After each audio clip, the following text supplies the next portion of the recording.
nagtuturo sa local elementary school, kaya lamang nagkaroon siya ng stroke.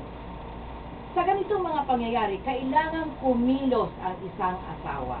Kaya sa village na yon, nagkaroon sila ng tinatawag na project o livelihood project para sa mga kababaihan. Dahil nung mga ilang taon nakaraan, ang kanilang leader ay nag-organize ng tinatawag na homestays. At ang mga local people ang nagkakaroon ng hanap buhay na hindi na nila kailangang lumayo sa kanilang komunidad. Maraming mga pamilya ang nag-operate ng tinatawag na cottage industries sa kanilang likod bahay lamang. At ipinakita ni Partiwi dito sa writer kung paano ang kanilang ginagawa. Si Partiwi meron siyang maliit na bakery kung saan gumagawa siya ng tea cakes at mga ibang klase ng snacks mula mismo sa kanyang mga tanim na tapioca. Meron din siyang mga inaalagaang manok para may nagbibigay ng itlog. Kaya upang makita nitong mag-asawang Carol Pucci at ng kanyang kabiyak na si Tom kung ano ang nangyayari dito sa Islamic village of Hulukuchu, isinama silang mag-asawa ni Partiwi at nagtungo sila sa mismong tindahan ng tiyahin ni Partiwi. At doon nakita niya na marami palang mga kababaihan ang nagtatrabaho in sorting and bagging chips. Sila ay may mga edad na. Merong mga nagbabalat ng tapioca, merong sa slicer naman sila, meron naman nagpiprito sa palm oil, at ito ay linalagyan nila ng tatak. At anong ginagawa nila? Ang kanilang mga produkto ay ini-export nila sa Dubai at sa Singapore. Kaya, for export quality ang kanilang ginagawa.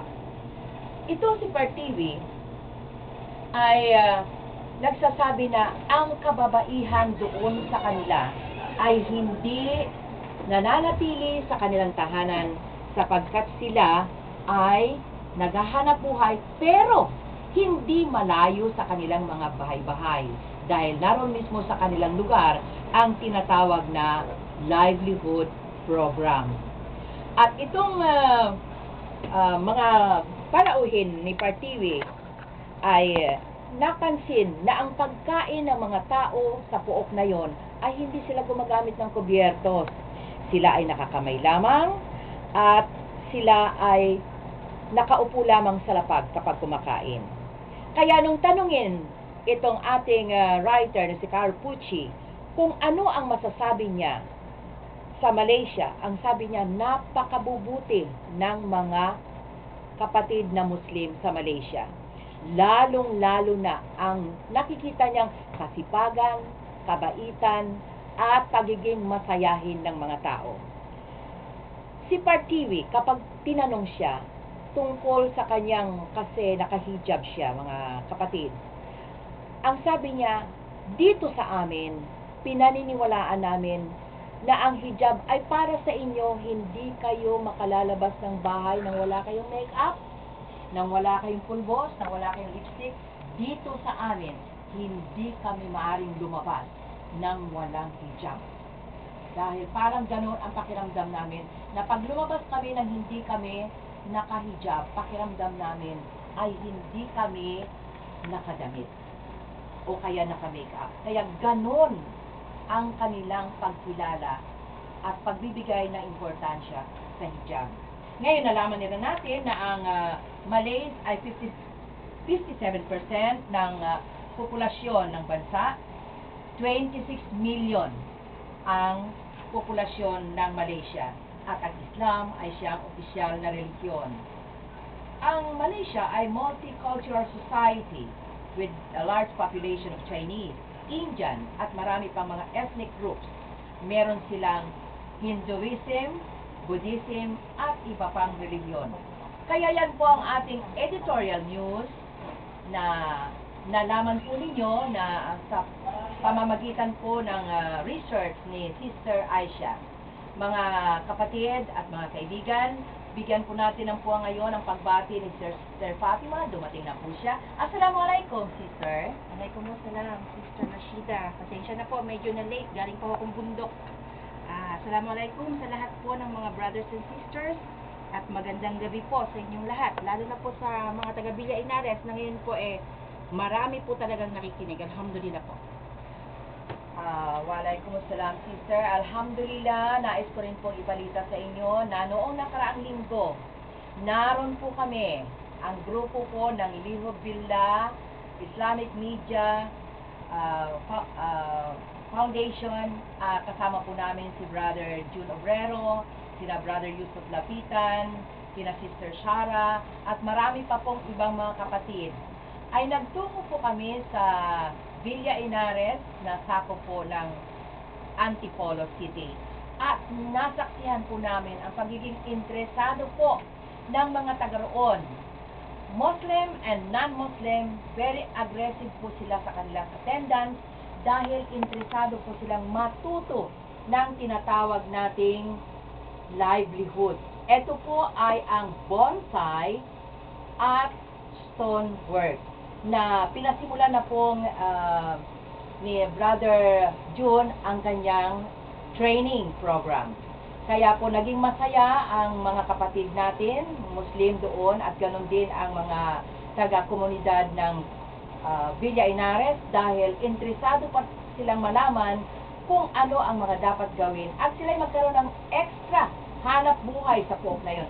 Lalong-lalo na po ang mga kababaihan na hindi man sila umalis ng kanilang bahay, magkakaroon po sila ng pinagkakaabalahan at ito ay magbibigay sa kanila ng extra income. Hindi pa po doon natapos ang training seminar na yon dahil yun po lamang ang simula. Sa susunod na linggo, inshallah, naroon pa rin po kami at ayon nga kay Brother June, maaaring abutin kami ng 6 na linggong training seminar para sa mga tao. Masaya po ang lahat. Meron kaming merienda, meron kaming mga ibang palatuntunan, at si Brother Yusuf Lapitan po ay nagpaliwanag tungkol sa kung ano ang Islam at kung ano ang Muslim. Kaya inaasahan po namin na kami ay magkakaroon din ng pagkakataon upang puntahan ang iba't ibang lugar upang magkaroon din po kayo ng kaalaman para sa ating livelihood project na hatid sa inyo ng Bonsai Master of the Philippines. Sister Fatima, ano ang dala mong kwento tungkol sa reaksyon ng mga tao doon sa Villa Inares, Sister?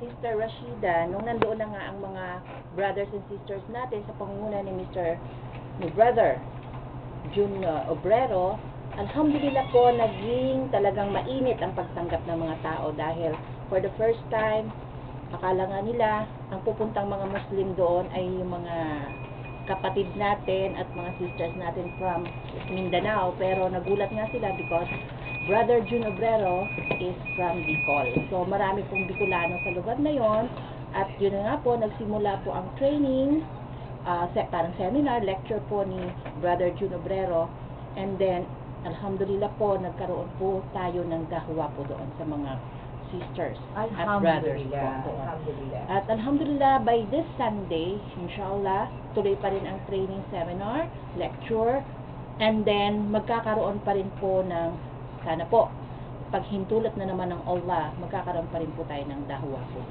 Inshallah. Maraming salamat, Sister Fatima. At ngayon po, pinalad ang isa nating sister, si Sister Shaida, na maging bahagi ng tinatawag na First National Summit of Ulama in the Philippines. At ang kanilang motto, One Message, One Ummah. Ito po ay ginanap sa Bayview Park Hotel, Manila, noon pong January 28 hanggang po kahapon. Ito ang sabi nila, A Response to Colonialism by Dr. Munir Farid, Islamic Society of North America. Ngayon po,